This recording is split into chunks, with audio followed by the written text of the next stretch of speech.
ವರ್ಗಗಳನ್ನು ತರೋಕ್ಕೆ ಪ್ರಯತ್ನ ಹಿಂದುಳಿದ ವರ್ಗಗಳು ಅದನ್ನೂ ಬಂದ್ಬಿಟ್ರೆ ಆಯ್ತು ಬಿಡಿ ಸರ್, ಆಯ್ತು ಸರ್. ಅದಕ್ಕೆ ಪಾಸಿಟಿವ್ ಆಗಿದೆ, ಚಳುವಳಿಗೆ ಪೂರಕ ಆಯಿತು ಅಂತ. ಚಳುವಳಿಗೆ ಓಕೆ. ದೇಶಕ್ಕೆ ತುರ್ತು ಪರಿಸ್ಥಿತಿ ಒಂದು ರೀತಿ ಈ ಭಯೋತ್ಪಾದಕ ಸಂದರ್ಭ, ದೇಶಕ್ಕೆ ಒಂಥರ ಗಂಡಾಂತರಕಾರಿ ಸಂದರ್ಭ ಅಂತೇಳಿ ವಿರೋಧ ಪಕ್ಷಗಳು ಪ್ರಚಾರ ಮಾಡ್ತಿದ್ವು. ಆದರೆ ಮೈಸೂರು ಕರ್ನಾಟಕದಲ್ಲಿ ಅದು ಬಡವರ ಪಾಲಿಗೆ ಒಂದು ರೀತಿಯ ವರ ಅಂದಂಗಾಗಿತ್ತು. ಆ ಸಂದರ್ಭದಲ್ಲಿ ಆದಿವಾಸಿಗಳ ಪರವಾಗಿ ಮತ್ತು ಶೋಷಿತರ ಪರವಾಗಿ, ಇತರೆ ಅಸ್ಪೃಶ್ಯರು ಮತ್ತು ಇತರೆ ಬಡವರ ಪರವಾಗಿ ದಲಿತ ಸಂಘರ್ಷ ಸಮಿತಿಯನ್ನು, ಅನಂತರ ದಲಿತ ಸಂಘಟನಾ ಸಂಸ್ಥೆಯನ್ನು ಪರಿವರ್ತಿಸಿ ದಲಿತ ಸಂಘರ್ಷ ಸಮಿತಿ ಅಂತೇಳಿ ರಾಜ್ಯದಲ್ಲಿ ರೂಪುಗೊಂಡ ಮೇಲೆ ಒಂದು ದೊಡ್ಡ ಆಂದೋಲನವೇ ಹುಣಸೂರಲ್ಲಿ ನಡೀತು. ಆ ಸಂದರ್ಭದಲ್ಲಿ ಯಾವಾಗ ನಾವು ಆದಿವಾಸಿಗಳ ಪರವಾಗೂ ಇದು ಮಾಡ್ತಿದ್ವಿ, ಎಲ್ಲ ಇದು ಮಾಡ್ತಿದ್ವಿ. ಇದು ಗೊತ್ತಿದ್ದು ಯಾವಾಗ ಶ್ರೀಕಾಂತ್ ಮತ್ತು ಡೀಡ್ ಸಂಸ್ಥೆ ಎಜುಕೇಷನ್ ಥ್ರೂ ಡೆವಲಪ್ಮೆಂಟ್ ಯಾವಾಗ ಕಾರ್ಯಕ್ರಮಗಳನ್ನ ಕೈಗೆತ್ಕೊಂಡ್ರು, ನಮಗೆ ಇವರು ಭಾಳ ಅಟ್ರಾಕ್ಟಿವ್ ಆಗ್ಕೊಂಡ್ರು. ನಿಜವಾಗಿ ಇದು ಆಗಬೇಕಾದ್ದು ಅಂದ್ಕೊಂಡ್ರು. ನಾವು ಸಮಗ್ರವಾಗಿ ಎಲ್ಲ ಶೋಷಿತರ ಪರವಾಗಿ ವಾಯ್ಸ್ ಮಾಡುವಾಗ ಪರ್ಟಿಕ್ಯುಲರ್ಲಿ ಆದಿವಾಸಿಗಳನ್ನೇ ಗುರುತಿಸಿ ಅವರ ಉನ್ನತಿಗಾಗಿ, ಅವರ ಅಭಿವೃದ್ಧಿಗಾಗಿ, ಅವರ ಎಲ್ಲ ಆಶಯಗಳ ನಿಮ್ಮ ಕಾಳಜಿನ ಇತ್ತು. ಖಂಡಿತವಾಗಿ ನಮ್ಮ ಕಾಳಜಿ ಅಷ್ಟೇ ಅಲ್ಲ, ಆದಿವಾಸಿಗಳನ್ನೇ ಕಾನ್ಸಂಟ್ರೇಟ್ ಮಾಡ್ತಿದ್ರಲ್ಲ. ಕಾಡಿನಲ್ಲಿದ್ದ ಜನ ಅವರು ಏನು ಮನುಷ್ಯ ರೂಪದ ಕಾಡಿನಲ್ಲಿದ್ದಂಥ ಒಂದು ಪ್ರಾಣಿಗಳು, ಮನುಷ್ಯ ರೂಪದ ಪ್ರಾಣಿಗಳು ಅನ್ನಂಗೆ ಕಾಡಿನ ಪ್ರಾಣಿಗಳಾಗಿದ್ದಂಥವು. ಅಂಥ ಜನರ ನಡುವೆ ಕಾಡಿನ ಒಳಕ್ಕೆ ನುಗ್ಗಿ ಅವ್ರಿಗೆ ಎಜುಕೇಟ್ ಮಾಡೋದಿದೆಯಲ್ಲ, ಅವ್ರನ್ನ ನಾಡಿನೊಟ್ಟಿಗೆ ಬೆಸಗೆ ಹಾಕೋದಕ್ಕಿಂತ ಅವರಿಗೆ ಕನಿಷ್ಠ ತಿಳುವಳಿಕೆ ಕೊಡೋದಿದೆಯಲ್ಲ, ದೊಡ್ಡ ಸವಾಲಿನ ಕೆಲಸ ಅದು. ಆ ಕೆಲಸನ ಶ್ರೀಕಾಂತ್ರವರು ಮತ್ತು ಅವರ ತಂಡ ಡೀಡ್ ಸಂಸ್ಥೆ ಮಾಡೋದು ನಿಜವಾಗ್ಲೂ ಹೆಮ್ಮೆಯ ಸಂಗತಿ. ಈ ಕಾರಣಕ್ಕೆ ಹಲವಾರು ಹೋರಾಟಗಳಲ್ಲಿ ನಾವು ಭಾಗಿಗಳಾಗಿದ್ದೀವಿ.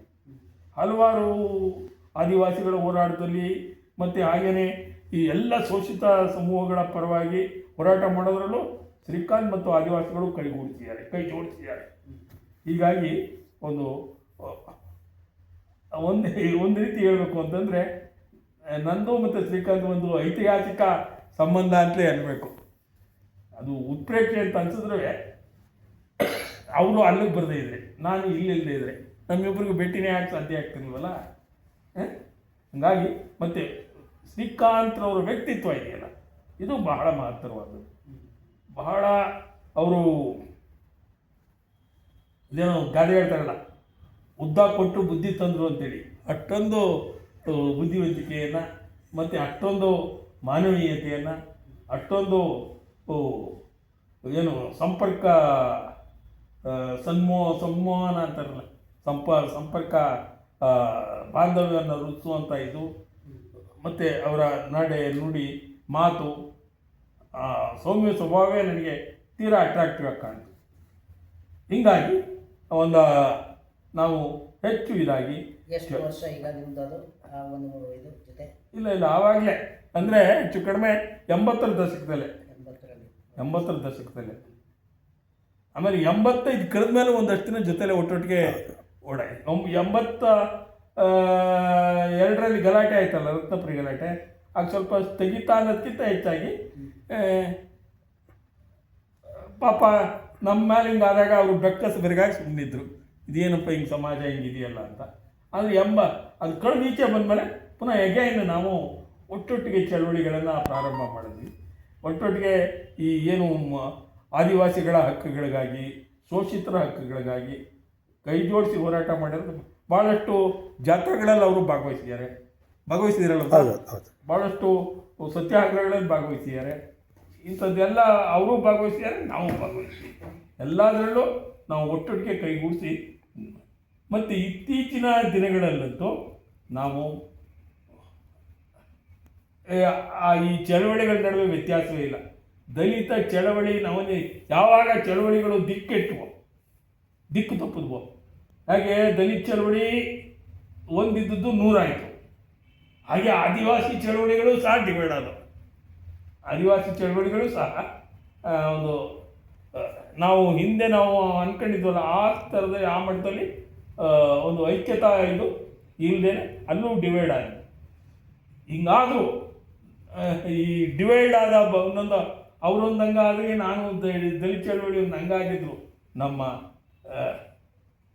ಇದಿತ್ತಲ್ಲ, ನಮ್ಮ ಆಶಯ, ನಮ್ಮ ತುಡಿತ, ಸಾಮಾಜಿಕ ಶೋಷಿತ ಸಮೂಹಗಳ ಬಗೆಗಿನ ಕಾಳಜಿ, ಇದಕ್ಕೆ ಪೂರಕವಾಗಿ ನಾವಿಬ್ಬರು ಯಾವಾಗಲೂ ಒಂದಾಗಿದ್ವಿ.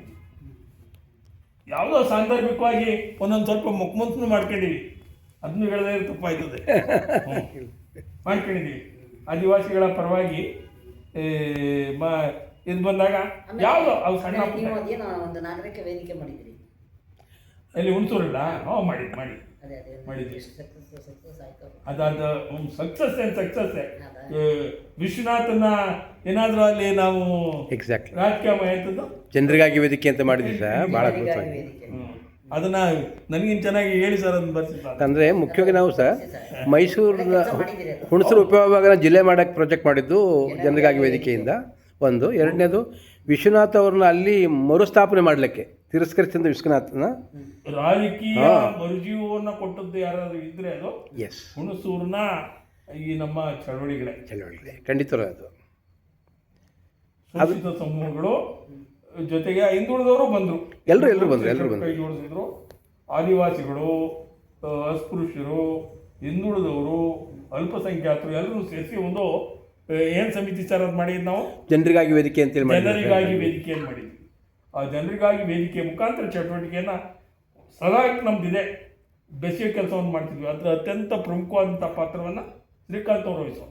ನಮಗೆ ಮೀಟಿಂಗ್ ಮಾಡಲಿಕ್ಕೆ ಇದಕ್ಕೆ ಹೌದು ಎಲ್ಲದಕ್ಕೂ ನಮಗೆ ಡೀಡ್ ಸಂಸ್ಥೆ ಟೇಕ್ ಇಟ್ ಫಾರ್ ಗ್ರಾಂಟೆಡ್ ಅಂದಂಗಿತ್ತು. ಎಲ್ಲ ಚಟುವಟಿಕೆ ಮಾಡಲಿಕ್ಕೆ ಒಂದು ಕೇಂದ್ರ ಆಗಿತ್ತು.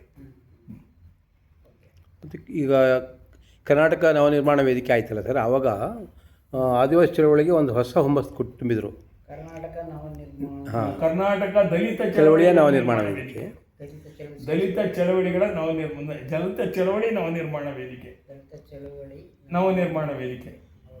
ಡಿಸೆಂಬರ್ 23, 5ನೇ ತಾರೀಕು ಒಂದು ಒಳ್ಳೆಯ ಪ್ರೊಟೆಸ್ಟ್ ಕೂಡ ಆಯ್ತು ಇಲ್ಲಿ. ಅದು ವಿಶೇಷವಾಗಿ ಅರಣ್ಯ ಹಕ್ಕು ಎಲ್ಲಿ ಇದು ಕಾಡಂಚಿನ ಪ್ರದೇಶದ ಇದಕ್ಕೆ ಏನು ರೈತರು ಇದ್ದಾರಲ್ಲ, ಬಡ ರೈತರು ಇದ್ದಾರಲ್ಲ, ಅವ್ರನ್ನ ಒಕ್ಕಲೆಬ್ಬಿಸಬಾರ್ದು ಅಲ್ಲಿ ಅನ್ನೋ ಒಂದು ಇದನ್ನು ಇಟ್ಕೊಂಡು ದೊಡ್ಡ ಚಳವಳಿಯನ್ನು ಮಾಡಿದ್ವಿ.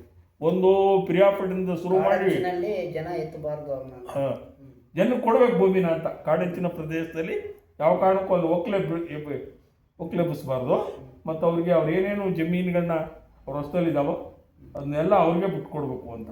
ಮತ್ತು ಆದಿವಾಸಿಗಳಿಗೆ ಅರಣ್ಯ ಹಕ್ಕು ಕಾಯ್ದೆಯನ್ನು ಜಾರಿಗೊಳಿಸಿ ಅವರು ಎಲ್ಲೆಲ್ಲಿದ್ದರು ಅಲ್ಲಿ ಅವರೇ ಇದು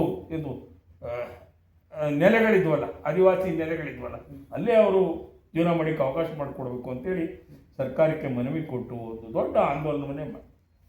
ಅದು ಇದು ನವನಿರ್ಮಾಣ ವೇದಿಕೆ ಆದಿವಾಸಿ ವೇದಿಕೆ ಎಲ್ಲ ಇನ್ನೇನೆಲ್ಲ ಸೇರಿಸ್ಕೊಂಡು ಬರೀ